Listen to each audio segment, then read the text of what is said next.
Let's jump straight into it. The Nick Daicos injury was obviously a big talking point out of the weekend, and I'm going to have my say here. Graham Wright was door-stopped about it, and there'll be plenty of questions that will continue to come and have to be answered, but Wrighty let the Pies fans know what was going on.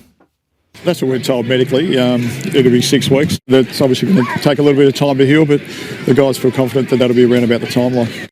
There will be medical concerns, but my thinking on this is I can turn it into a positive for the Pies. How? So from the day that it was injured on the Saturday, it's going to be 5 weeks into the qualifying final, and they will be playing in a qualifying final, having secured top four. So what you now have is, I don't know how fit that he's going to be, but you can't see him not playing in the qualifying final.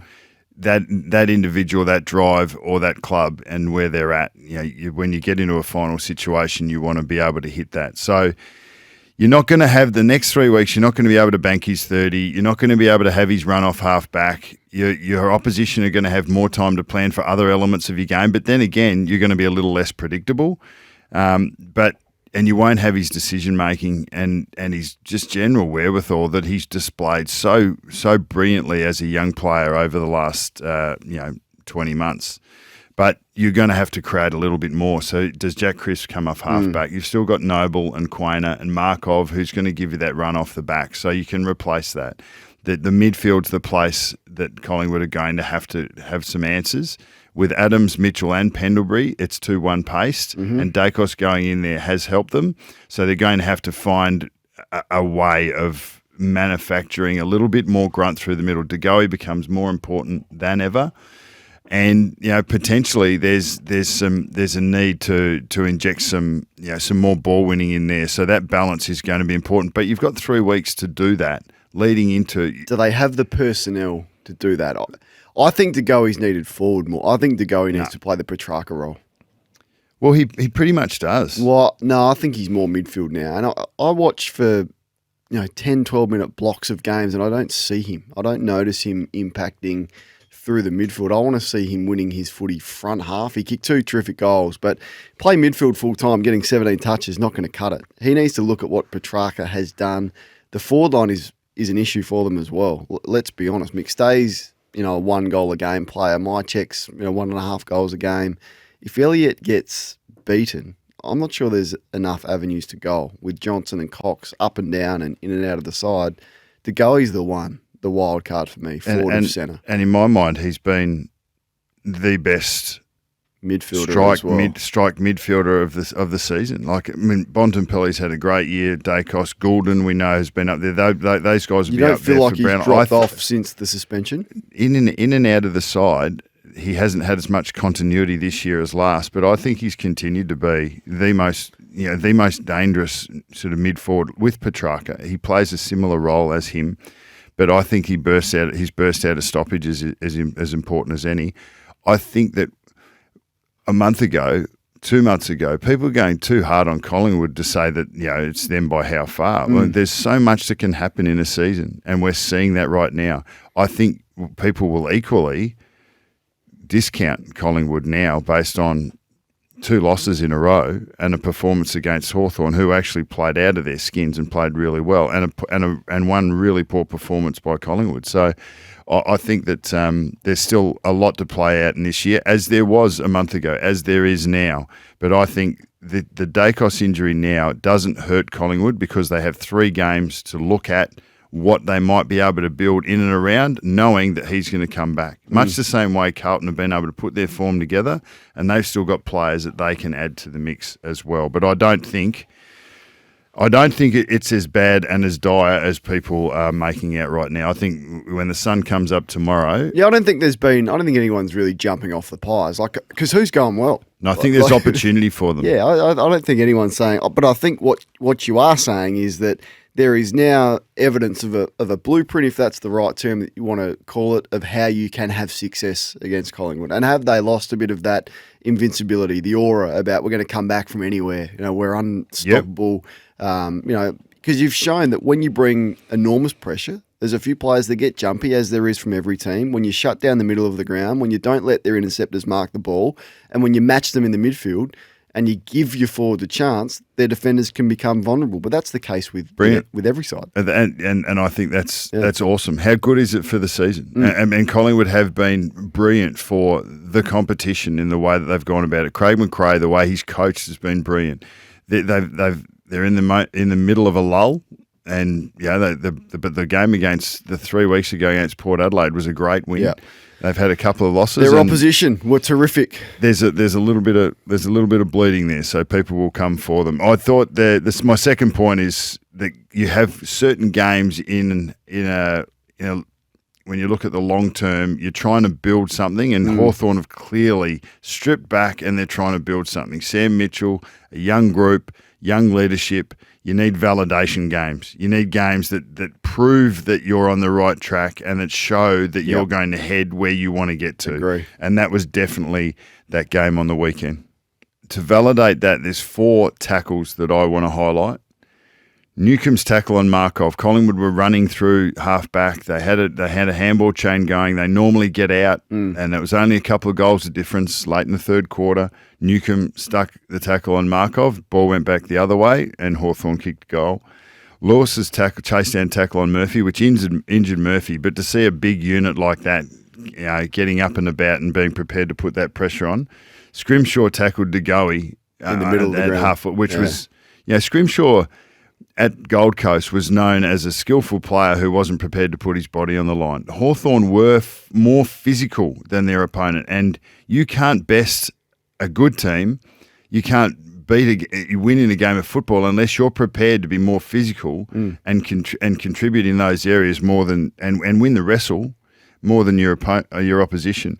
And then Morrison on Noble, and we saw his teammates get over to him tackle on the boundary line. So I thought they were brilliant. They did stand up. There were big moments.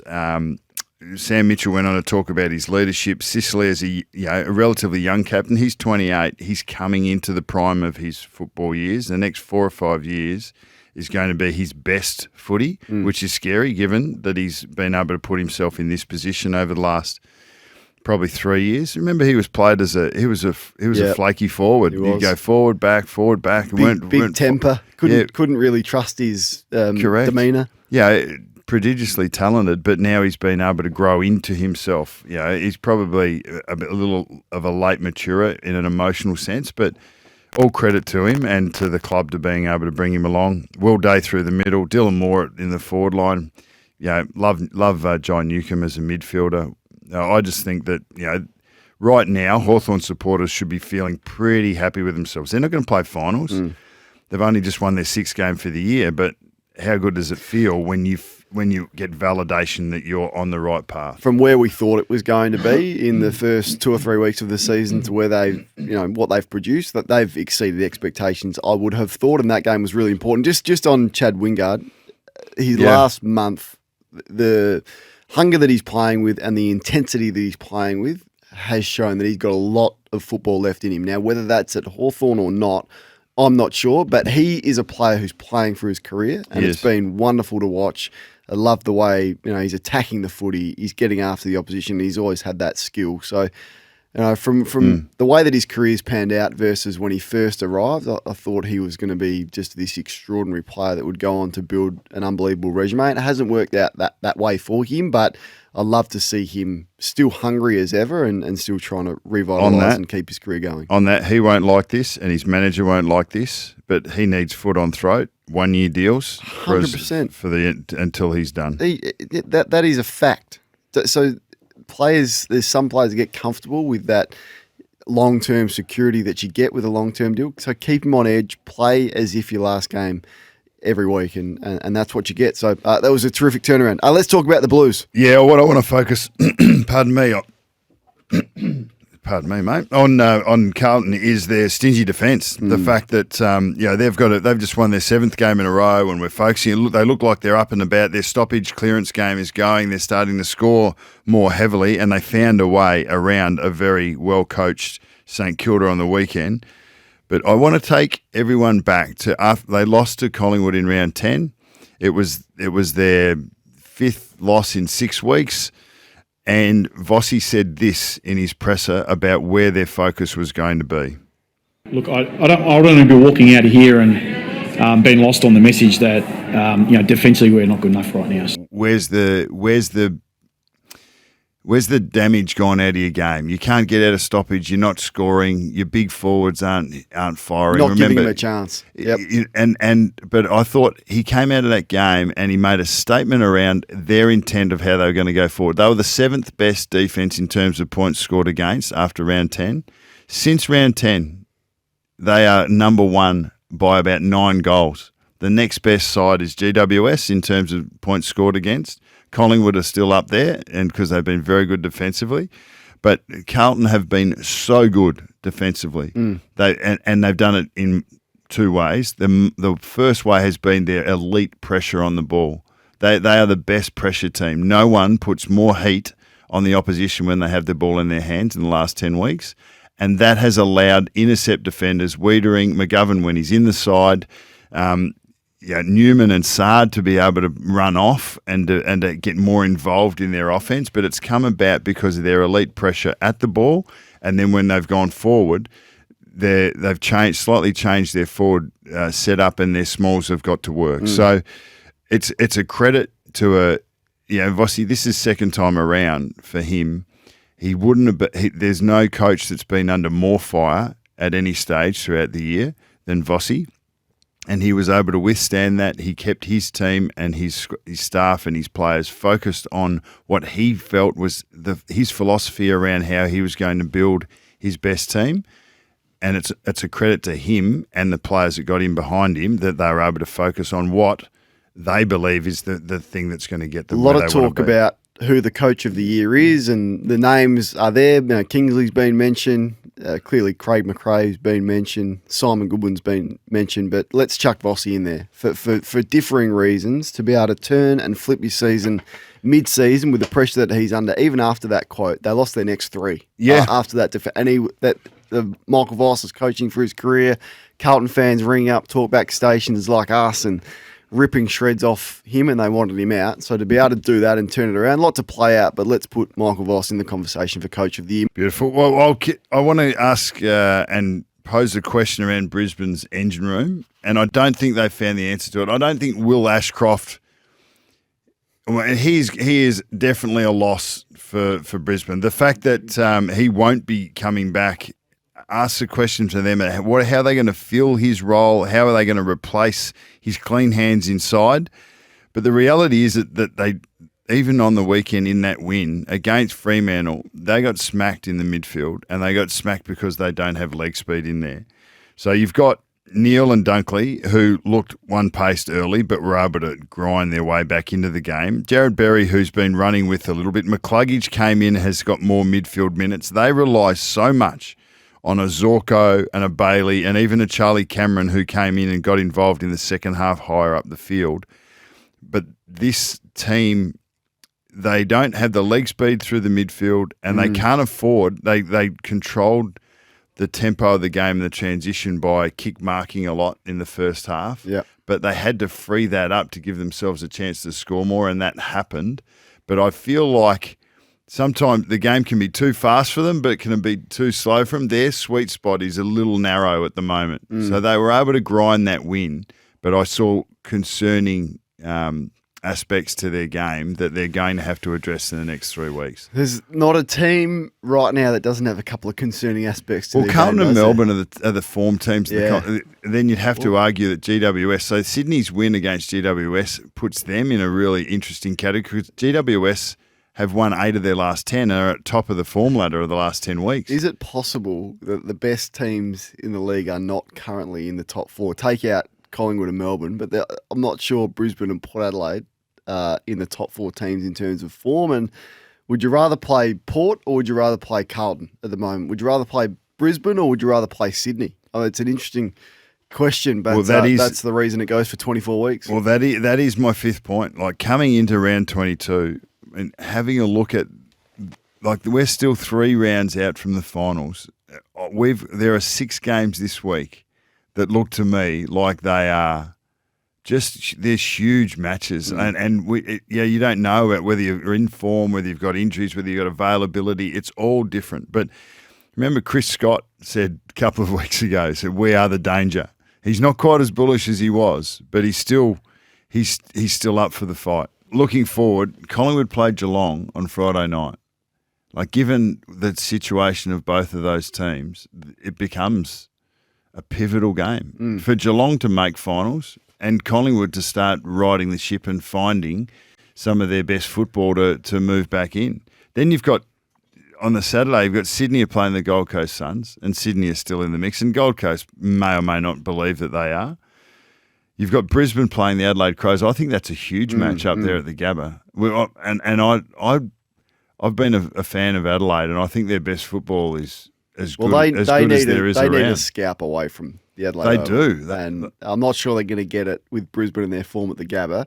And what will we learn out of Brisbane if they knock off Adelaide at home? Not much, are we? Then we've got Carlton and Carlton play Melbourne on the Saturday night. Game. How good is that game going to be? So and it's a little bit unfortunate Petty got injured, because I would have loved to have seen Petty into that side. But then again, Carlton have got plenty out. Melbourne have got plenty out. It'd be interesting if Oliver comes back in that mix, whether it actually changes their dynamic for Melbourne a little bit, because sometimes you think, okay, some of our best players are out, but when they come back in, it takes a week or two to just rediscover that balance. And there's no guarantee that even if you get a great player back in, that your balance is better than it was when you had momentum and form with a certain mix. So, like St Kilda, Richmond, Port Adelaide, GWS on the Sunday twilight. I mean, there's 6 games, and I'm not disparaging North Essendon or West Coast Freo, and I'm sure the Hawthorn fans are looking forward to seeing Western Bulldogs. Because no one cares about that derby in Perth. But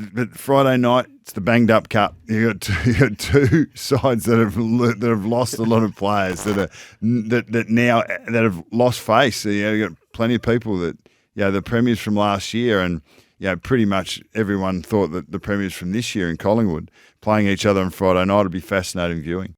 Look, the Western Bulldogs have, I think, the best list in the league. That's how highly I rate their list. I've spoken about it all year. That was justified with their 9-goal first quarter performance against Richmond. They are electric when they're up and running. They're one of the most watchable, if not the most watchable team in the game. And you look at the stumbling of the top sides like Port Adelaide and Brisbane to a lesser extent, and Collingwood losing their top 2, the missed opportunity that they are going to look back on with regret and not finishing top 4. No, there's still a slight chance that may happen, but look, it's a shame, because when they're up and running, they're as good as any. Just on Richmond quickly, they look slow and pedestrian through the midfield, so there's some issues at the Tigers. But the result says more about the Western Bulldogs and their inability to maximise the list that they've got, which we've touched on a lot throughout the year. Essendon held on, Bucks. Yeah, well, it has to be Essendon. It doesn't really say. There's not much being said about West Coast at all at the moment. I think it says that Essendon are really struggling. Their last month of footy's been quite average, pretty poor. They've been a high transition side. They've enjoyed that high transition football, and they've just lost their mojo. They're a little bit. They've always been easy to move the ball against, but they're not defending quite as well. And they're not connecting quite as well going back the other way. Need to never get a shout out for Langford, who is a dangerous forward. 45 goals. A somewhat undersized key forward, but his development across his time, it's just it's a cautionary tale just to pump the brakes on some players. They just take a little bit longer to come to hand. He's always been a little bit in between. Is he a midfielder? Played as a winger for a little bit, and now has gone back and played, some really consistent football over the last couple of years as a forward, and is coming into his best year. So he was, I thought he was fantastic. Crows and Suns. Adelaide, their first quarter was a difference between the game. They kicked 5 goals to 0. What I did love about Adelaide's performance was their intensity to get after the opposition. 91 tackles. Back to their best. It was. And it wasn't ideal for the remaining 3 quarters, but what they didn't waver in was their intent to get after Gold Coast, and I thought they just worked them over physically, and they've done that, to be fair, to a number of sides this year. They've got injuries behind the ball with Butts and Murray, so a couple of their key defenders out. They've given some opportunities to some youngsters who have held up, but So that was great. I want to see it again, and I want to see them get after Brisbane in a big game away from home. That's going to be a cracking game. And as I said, I believe Adelaide's best is good enough. They are banged up and they're looking a little bit tired. They've got some young guys in there. That challenge is still there for them. The opportunity is still there. The carrot's still there. Taylor Walker mentioned it straight after the game. So let's see how they go. I've already had a look at the Hawthorn-Collingwood game. So how do you see that? Well, it speaks volumes about Collingwood and the vulnerabilities that are there. So if Hawthorn can do that, the 16th team on the ladder with a young, hungry group, then what is a Melbourne capable of doing, which we've already seen this year? So there's a certain vulnerability. I don't disagree with you that it's not a bad time for Collingwood to be going through this, and it just makes you get rid of a bit of hubris that perhaps may have been there from the Pies and thinking they are invincible. They're not invincible, and clearly anyone is gettable if you come up with a plan. So there's a chink in Collingwood's armour. I think it speaks volumes about them. Do I still think they'll be there on grand final day? Absolutely I do. Collingwood will be there on grand final day, and this isn't a bad thing that's happened, but it does give a bit of wind in the sails to the teams that are chasing them this year. I think Port Adelaide should be treating this as a win, Bucks. What do you think? I did hear that. No, I'm going to say Geelong. I mean, obviously, it says a fair bit about Port Adelaide's the commitment to pressure. They had a. Actually, no, I'm going to flip it. I'm going to talk about Port. That's unprecedented. No, it's not. Yeah, well, it's your. No, I'm not. You can do it. You should try it every now and then. You don't actually have to say something and then put your stake in the ground and never move off it for the rest of your life. Let's talk about Tim Taranto. Port Adelaide, I think what they've done when in the early stages there, where Ken Hinkley was getting questioned and they'd lost some games of footy, and then they just started grinding away. That has been a consistent. Now it's not.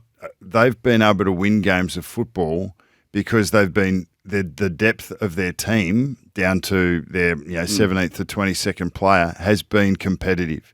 You look at the Evanses, you look at the McKenties, you look at these guys that are just competitive. Pal Pepper and his contribution to the team has gone through the roof. So it's no surprise when they miss out on the numbers of the players that you've identified, and they're so 9 of their best team, and we've got, obviously there's other teams that got plenty out. It's no surprise that we see a plucky, gutsy, physical effort that is all the way to the wire. Now Geelong had to best that on their home deck, but Port Adelaide has built their season not on class. I mean, Butters and Rosie, they've been great. They haven't built it on class though. They've built it on grunt, and they've built it on endeavour. And that is why they will always give themselves a chance against anyone with anyone on the field. So it was a encouraging performance. It was, but they still need the cavalry to come over the hill They do. to give themselves the best chance at the top end. that is accurate. Giants Sydney. It says, I think, more about the Giants in terms of a blown opportunity. And this game, honestly, you can be as analytical as you like, but this game could actually have just come down to who kicked accurately in front of goal. Sydney had at one point 22 entries for 12 goals straight. Like that's freakish, isn't it? Yeah. And others will look at expected scores, and Ross Lyon will talk about that, and this may be one of these examples. But GWS were just fractionally off with their pressure and their forward line intensity to get after the opposition, which has been there, which didn't allow delay on the football, which didn't allow the Giants defenders to get in one-on-one opportunities like they have done so successfully. So missed opportunity from the Giants in this game. And when you look at all of the stats, they dominated every stat. Adam Kingsley would walk in, get the cheat from Champion Data and go, fellas, how did we lose this game? Well, you lost it because you were just fractionally off with your pressure. So I look at the Giants, they lost to West Coast in round 2, and they lost this game against Sydney, a game that they shouldn't have lost, I don't think. And you go, there's 2 wins that we had. Now, this is just the sliding doors moments. And with a couple of suspensions potentially and injuries, you need to win enough games to qualify. They're not there yet. But I thought the game itself, the quality of the game, showed how these two teams have come on in the second half. Yep. So Sydney is still coming. They've been a slow burn, but they've been one of the form teams of the comp over the last 10 weeks. That draw to Geelong, where that'll either help or hinder or hurt either one of them. But GWS they've been up there with Carlton and Melbourne and Sydney along the way as a form team in the last 10 weeks. This speaks volumes. 3 games to get through. So that we're up to this. I've just lost my way in here. And Melbourne eventually getting it done over North Melbourne after a slow start. Bucks, who does the result speaks volumes about? Well, Melbourne's, and I think the Carlton win over St Kilda, and then which we'll get to, but the Melbourne being able to fight back after the opposition had a great start. Now you're going down to Tassie. North play there all the time. Melbourne have gone there occasionally. Unseasonally, still wasn't quite as windy. One of those games it's hard to get yourself up for, and it looked like that in the first half. And there'll be people out there say it's a game of AFL football. This is the biggest game of your career. Some are different than others, but it is. Yeah. But when AFL life is a grind for players, and a season is a grind. And we've now got 24 rounds, 23 games. It's one longer than it was last year. It's 2 longer than it was 20 years ago. It is a grind. And for Melbourne, it was a psychological challenge coming into this game. Yeah. Clarko coming back, and North had a bit of a spike there early in the game. For them to be able to handle that and then to grind their way back into it, given some of the massive games that they've just played at the G, like coming back late against Brisbane and getting the job done over Adelaide, and against Richmond last week in the last quarter. Correct. So this is a letdown. You're off Broadway. You're down in the middle of in Tassie. It's a little bit colder. But they got it. They found a way and they got it done. Have they convinced you that they are genuine premiership contenders now, Melbourne? Well, only a month ago, I was concerned about where they were going, and I was concerned that because they were coming up. It was Brisbane and then Adelaide. They had 2 teams at the G that there was question marks about their performance. Now they ground out really close, narrow wins over both of those sides, and I think that grunt and having to dig as deep as they dug has actually unlocked the next level of growth for them, and the courage to make the change in the ruck situation. Their smalls are now gone to work. If you look at their goal scorers over the weekend, a lot of their smalls did their damage. Pickett, Neil Bullen with 3, Chandler kicked 3 as well. Yeah, and I mean Pickett's picked up. I mean, their smalls are doing more, and their smalls are doing it because there's an extra number. So they're playing a little less game time each, maybe 4 or 5%. They might be getting an extra rotation every half, just a little bit more time to regenerate, and then you go in and you've got fresh legs and intensity. Grundy for Petty this week? No. Well, so that's an interesting one. You've got Grundy. You're looking for a forward. You're not looking for a ruckman, so you're looking for a forward. It's not Brodie Grundy. Is it? So Joel Smith was in the side. Is he one that can go and just give you aerial presence in front of the ball? Because you don't necessarily. Now Petty has been damaging in that 5 or 6 quarters before he got injured, and he actually hit the scoreboard. But I think you just need. When he went off, they still found a way to score. Yeah. So you need aerial power. Is it Grundy? Is it Ben Brown? Tom McDonald not quite ready. Josh Shackey's on the list, so you got a choice of 4. Melksham gives you a player who will stop the best intercept marker in the opposition, but you need more than Van Rooyen periodically. So it'll be one of those 4. It won't be Grundy. I don't think Grundy's only hope is an injury to Gawn or to give Max a rest, but they were more conscious of giving Max Gawn an in-game rest. But Grundy only plays if Gawn gets injured. It's an assignment. No, it's an assignment. And how would you be going to Brodie Grundy now and asking him, you have an assignment now, we need you just to be an aerial presence in the forward line and compete? No, they've got better options as a forward. Can I just say on Cozzy Pickett, best 14-game disposal game from an individual this year. His performance yesterday, the stats won't do it justice of how important he was with his energy and his intent for Melbourne yesterday. And there's no doubt that his last. So I'd get back to answering your questions. Yes, they could. Yes, they could go and win the flag. So they've convinced you now. Well, I think what they've been able to unlock in the last month has been excellent, and all credit to them. And just as Port Adelaide did when I said they were grinding out wins. That's what Melbourne have done, and then that's what they've done those 3 weeks. Then they've gone down and won the 4th time. They've now gapped themselves from the bottom half of the top 8. They're now legitimately a top 4 side. They've got the potential to get themselves a home final, Yep. which makes the world of difference. And the way they're playing, they're gonna challenge any side that they're up against. What about the Blues? Because well, the lid's off. I told you the lid was off. Win. The lid was off 4 weeks ago. No one wanted to listen, but it is off. I think their best win of the year. Their midfield just after being matched, I think in the first half, and there was some tactics that St Kilda used to really get back in front of Charlie Curnow, and they were really conscious of that. Ross, after the game, said, "We've got to take away their strength," and one of those is Curnow out of stoppage. They did that. Battle played a very vital role getting back and clogging up that space, and he was combated extremely well. So to adjust at half-time, their midfielders just absolutely destroyed the Saints in the second half. Saints couldn't score. They kicked one goal in the second half, couldn't move the ball, and Carlton, speaking about gritty and determined, that's what it was. There was nothing pretty about it. Curnow kick one, I think, for the game was ineffectual, but the others bobbed up. So I thought such an important win for the Blues. They're finding a way, and they're one of the informed teams in the comp. You did the Freo and Brisbane game yesterday afternoon. Yeah, it says I mentioned Brisbane in buck stops out of 7, and I think it says heaps about them, and not necessarily in a positive way. The coach was happy that they were able to grind out a close win, and the Freo came to play, and they were a top. Well, they won 15 games in the home and away last year, so they've had a disappointing season. One thing I want to focus on was in that gritty win, Joe Danaher's last minute. So he was in the ruck, stuck 2 tackles, one out of the centre bounce, and then the next one out of the ball up, and then had a shot on goal. I thought that.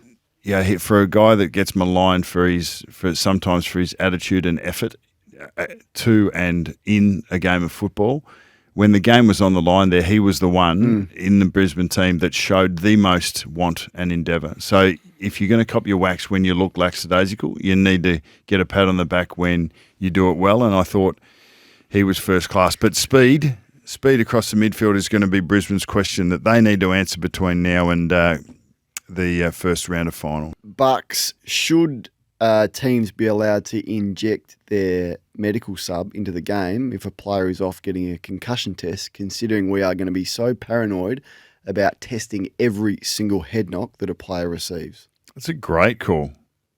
And absolutely they should. The whole idea of having that player there is to buffer against the benefit to the team that has 22 when you've had an injury or a concern of some sort. So during that 20-minute, when a 20-minute concussion protocol is activated, we should put everything in place to make it easier to do the right thing for a player who is injured. So if that means, would it be abused? It might be abused, and that would be the concern on a competitive basis. But no, I see no problem. If they're downstairs with the doc, as Jacob Hopper was on Friday night after they could eventually get him off the ground, he's in the rooms getting tested. That's the method to get a player on. Hopper can't come back on for a certain period. Todd Marshall, the same in the Saturday night game against Geelong, missed largely the first quarter. You should be able to inject your medical sub. Just one more before I let you unleash. Speaking of being abused, is there the prospect that now that we stop the game for every injury, that could be abused tactically in a big game to halt momentum? It could be. I think so.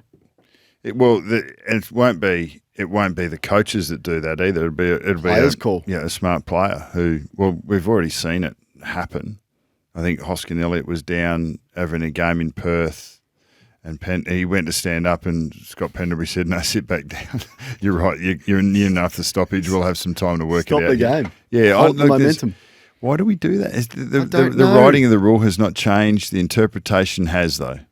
I don't know why we do that. I don't. A player's winded off the ball, and we're stopping the game until he regathers his composure. And if a goal is scored because the 18th player, I think it's a physical contest. If you can't actually find a way to get up, and we saw Ethan Hughes, he was hobbling around, but he tried to get back. Actually, that was the. He should just gone down. Well, Brisbane, yeah. Well, he should just go down. Potentially, you've got to use the rules to your advantage, but Yeah, well, there's always going to be these anomalies, and we have so much time to look at the game and to analyse it, and we put the focus on it. And yes, the game is in the margins, but there's so many other things that are impactful. But yeah, I don't really like it. I think we should tighten that one up. There's too much of it happening. You said, Kano, when Houston kicked that goal after the siren, that was goal of the year, and it will not be beaten. Words to that effect, yes. So I saw Jamie Elliott's goal a couple of weeks ago against Port. I thought that was as good. That was okay. There's been the Cozzy Pickett one, That but was a solid goal. is there one that you think that might be better than Houston's? Well, you say I never change my opinion. Well, can you? Yes, Oh, because wow. Errol Goulden was the best goal I've seen this year. Are we recording on this? Errol Goulden kicked the goal of the year. Apologies to Dan Houston. I did say that is goal of the year and it will not be beaten, but I think Errol's was better. What about how confidently he struck that? You got to watch. So the thing that makes it great, so everyone's going to watch the finish bit. So the 1-2, then the finish. You need to watch, and I'm going to show it on Footy Classified tonight, where he starts from. Yeah. And that is the reason I believe it's the best goal. What about Blake Acres' goal? Did you see that one? Yeah, So last goal, wins the yeah. clearance, beats a couple of tackles, feeds the ball out, starts the run and carry, follows up. It looks like it's going to break down. Really quick hands to another player, gets it back, beats another couple of tackles and kicks it from 55. That's a fair goal. Been an important player for them, but it wasn't as good as Errol's. Hey, we're just in your opinion. got to get to when you're a coach of a team. At what point do you pull the trigger on ringing the umpires department? Because I can tell you that Port Adelaide were on the phone on Sunday morning. Really? On Sunday morning, on the phone to the umpires department, asking the question as to why one umpire can pay 15 free kicks to the opposition. That's one umpire alone paid 15, Hosking to Geelong. Put that in context. Carlton only received 14 free kicks for the game. Now, one umpire paid 15 to Geelong. Did you ever pull that trigger? And when did you know when to pull the trigger on contacting the umpires? No, I was Never. No, I was You never. never once rang and sought clarification from the umpiring department as coach of the Pies. No, my energies were always internal with the players. The director of footy would call on occasions, or the operations guy would call on occasions, and we had umpires down constantly. So we were always open door policy, get the umpires in. Like when we had, even in the middle of a nondescript week where on a main session where we'd had 15 minutes of full ground, we would want the umpires down there so that they could umpire, because we want to pick up on their interpretations on how they're viewing the game, build that relationship with the umpires, the people who are on the ground. And I would also take the time right there and then to talk with them at ground level about what they're seeing in the game and how they are adjudicating different parts of the game. So you did it in a sort of a different way, more consistently. conversational. Yeah, I've never felt like there are free kicks that go for you, there are free kicks that go against you. There's different calls that I could go to in my playing career, in my coaching caree, that they were impactful. I feel like we didn't get the rub of the green. Was there one in particular? No, well, every Collingwood person would be thinking about the Braden Maynard block, which I think was marginal, but we could have got that come our way. But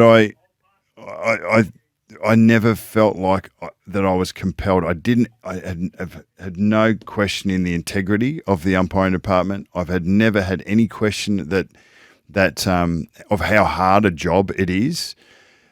So it surprises me in some shape and form that obviously Kenny wouldn't have made the call. If it was someone from Port Adelaide that had made the call and just queried what's going on because the numbers jump out that far, I don't know if I would ever be aware of that to that situation. No, it was not. It was extremely noticeable during the game. Yeah.